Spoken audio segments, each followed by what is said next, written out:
Hi everybody, welcome to All Games New and Old. I am David Rodriguez, and today I'm going to be unboxing Machina Arcana. Now, this game was on Kickstarter quite a while back, but I did not back it on Kickstarter, so I just have the regular retail version. I don't know what differences there might be, and I'm not sure if I want to know, because I don't want to know what I'm missing. I think there's going to be plenty in this box to keep me busy for quite some time, but regardless, that's where we're at. So let me flip this over. So on the side, it tells you all the little details. So it plays between 30 and 240 minutes. It is for 1 to 4 players, ages 14 and up. So this is basically a Cthulhu Mythos themed sort of dungeon crawl, and it looks pretty interesting. So it says cooperative horror adventure, and this is the 3rd edition, by the way. It says, in Machina Arcana, players take on the role of explorers thrown into dreadful halls, scratching for survival and progressing through the chapters from one of many horror stories. Even if they manage to stay alive until the end of the story, they'll face a special minigame at the finale of each scenario. The unique environment, interactive inventory, combat mechanics, and tactical diversity are all enveloped in an integral storytelling experience that provides both total immersion in the world and full replay value. But beware, a horde of unique and terrifying monsters are bent on destroying your party. If that isn't enough, horror itself disrupts and hinders any remaining hope in these comfortless chambers. And then weirdly at the bottom, they always end with a question, and this one has, have you ever been frightened into paradise? I don't think so. I don't know what that means. Maybe it makes sense as you look into the stories. I don't know. Alright, so let's get this big honkin' box open and we'll see what's inside.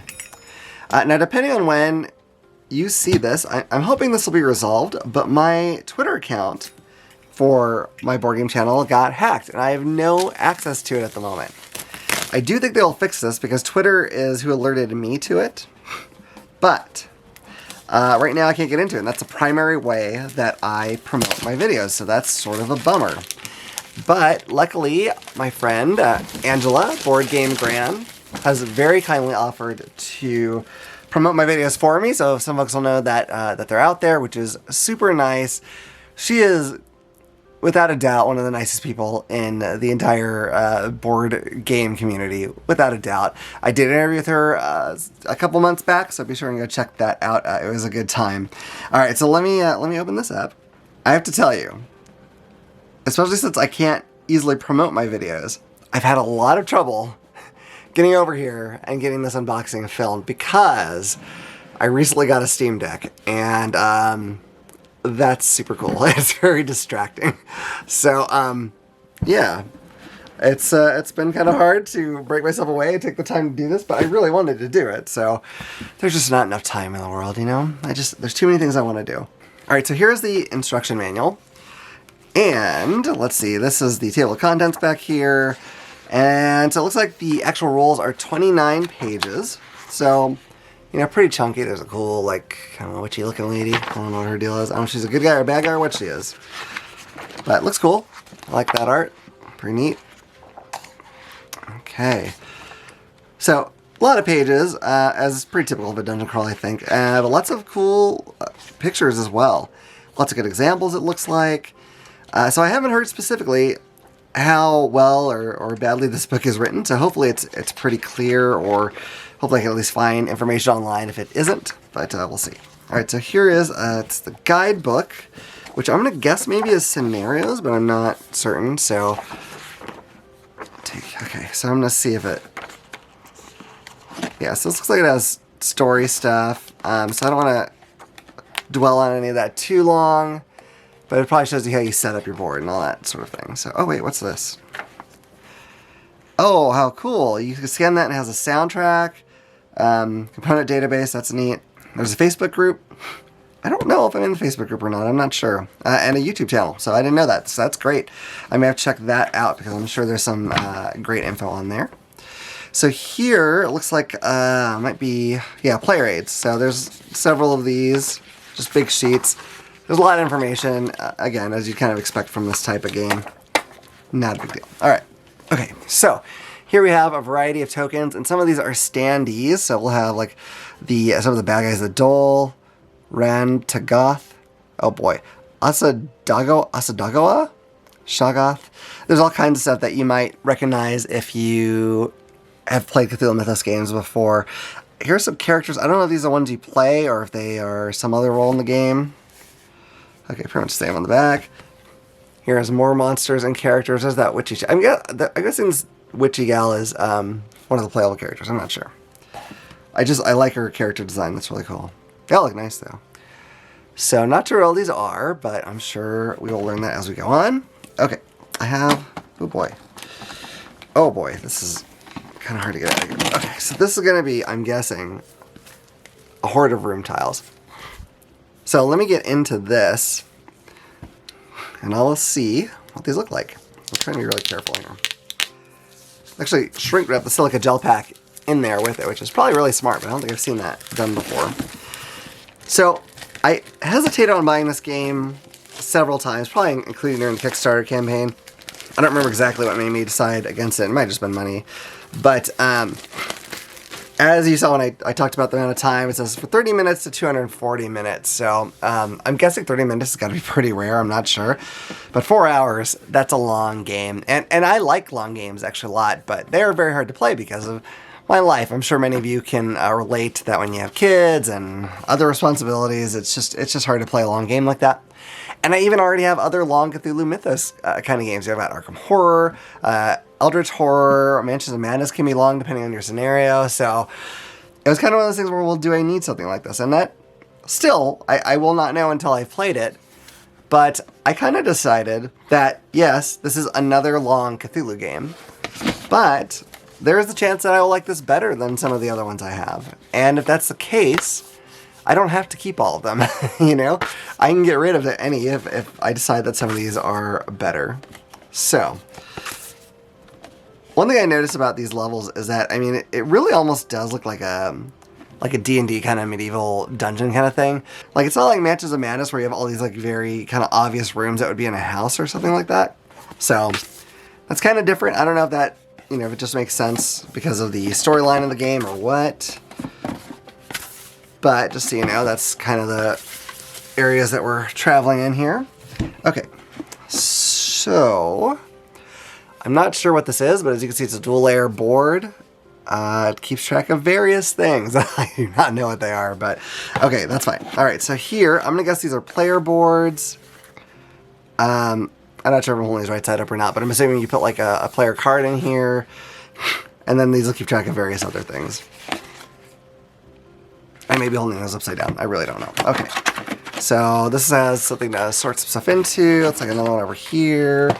That's great. I'm not touching on its own. Got that tray. Cool. Okay. There's a foam layer. All right. There's a lot of stuff in here. Okay. Let's see. I'm going to start breaking up in cards, and we'll see if any of these have a lot of art or not. If they don't tend to, I probably won't spend a lot of time looking at all the cards because that's just not exciting to look at, I don't think, for an unboxing anyway. Might be useful when you know the mechanics of the game, but since I do not, and chances are at least reasonable that if you are watching an unboxing of this, that you also might not. So, let's get in here. Now, one thing that you probably noticed is this game does use cardboard standees. It doesn't have miniatures or anything like that. Which is fine. Okay, these look like they have story elements, so I'm not going to dwell on any of that. I mean, it looks like book pages, so let's not look too closely at that. There is a pretty cool cloth bag here. I like that. Cthulhu-looking dude on it. We have the little plastic stands for the standees. Very nice, but not that exciting to look at. Okay, well, here we have various kinds of tokens. Here, how do I get that to... Let me try doing it this way. Maybe that'll be better. So I'm sure those go on the dual layer player boards to keep track of the various things they keep track of. Ooh, these are cool dice here. Let me get these dice out.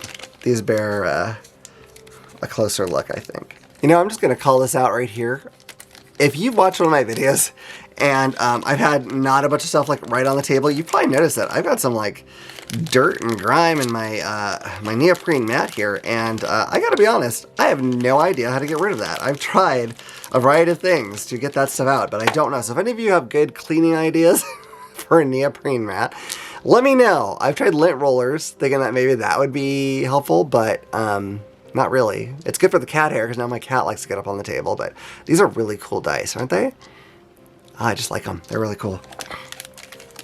All right, let's see. I'm going to try to look and just, because I think a lot of these are not going to have drawings. It looks like it's all pretty much text, I think. Same sort of deal there. I thought maybe some of these, I mean, maybe some of them when you get into them have pictures, but it just kind of looks like it's going to be heavily text-based cards. Okay, wait, here's some stuff that might have some pictures. Okay, so this has some art on it, so let's get these open and take a look at this. Now, you might notice there's a lot of spaces in here, and I imagine these decks sort of spread out into those spaces, but I'm wondering maybe if they are for some of the expansions that they have, because I believe, I want to say there's 2 expansions to this. I'm not sure if I'm right. I couldn't find those as readily, and I don't know that I would have bought them right away anyhow, because I need to make sure that I actually like this game. But yeah, I remember watching a video, and they have added scenarios, because I think out of the box, this one maybe doesn't have a ton of scenarios in it, which is fine as long as they're replayable. So these are all items. A termed pipe. That's kind of cool. So I won't read them all, but we can just kind of look. I like the art style of them. It's kind of like old, you know, sketch stuff. I don't think I'm gonna pause. These are very slippery cards, so it's like it's hard for me to just do one at a time, honestly. So I'm probably not gonna. Ooh, what's that? Service. Oh, freeness. I'm not sure how you say that. But I do look like it's. I do like that it looks like it's all drawn on like old parchment. That's kind of nice and appropriate. I'm not sure exactly what era this is supposed to take place in. For some reason, I was thinking maybe 1800s, but I don't know if that's right, or if I'm just completely making that up out of nowhere. I don't recall it saying on the back of the box. Maybe it did, and I just read it and I completely glazed over that. I don't know. Okay, let's get in here. I'd love to hear if any of you have played it. I weirdly didn't see a ton of reviews on it. There were some, for sure, but weirdly, like, not from reviewers that I'd watched a lot. They were good reviews. Don't get me wrong. I'm not saying anything against them, but you know, like, I'm sure if you're like me, there's just certain reviewers that you tend to look at a lot, and that's just what you fall into, and so their videos are always presented to you. And so I see all those, and there's a lot of great video channels out there that sometimes even have big followings that I didn't see until I was looking for a specific game. So the YouTube algorithm is weird, in my opinion. It's fine, you know, I'm trying to work it myself, obviously, but yeah, I've been sort of shocked when I've come across a channel that I was like, oh, this looks new, and it's got like tens of thousands of subscribers. I'm like, well, this can't be that new. Like, this has to have been around. And somehow, never crossed my path. It's a weird thing. And I mean, don't get me wrong, as a smaller channel, it's probably for the better for me that it isn't just strictly the big ones that get seen, but it's also kind of odd. I just think it's odd. Okay. Oh, is that a gun? Blood boost gun. Ooh. Brass umbrella.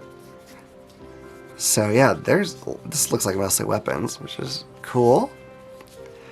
I was wondering, I mean, it's a dungeon crawl, but I don't usually think of Cthulhu Mythos stuff as something where you fight a lot, so I wondered if this is going to be like a very fighty one, or if there's going to somehow be some other way to get around things, but it looks like it's at least fairly fighty.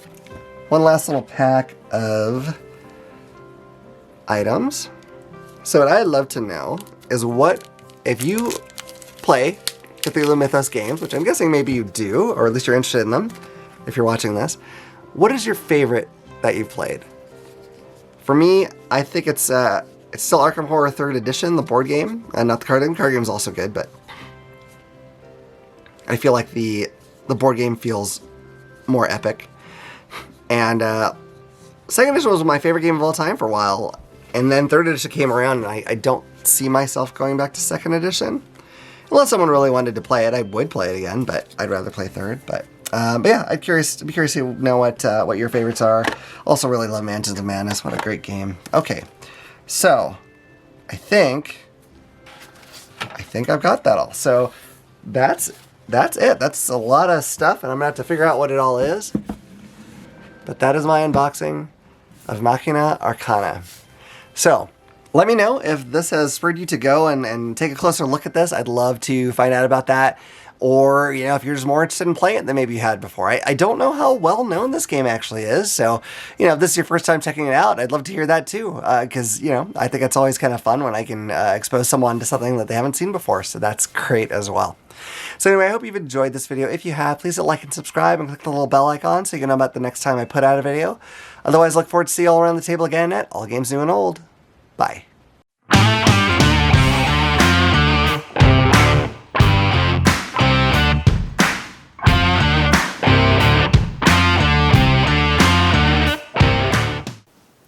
If you enjoyed that video, you might also like this one. Or this one. If you like any of our videos, what you should do is click this little button to subscribe so you'll know about the next time we put out a video. We'll see you around the table. Bye. Bye.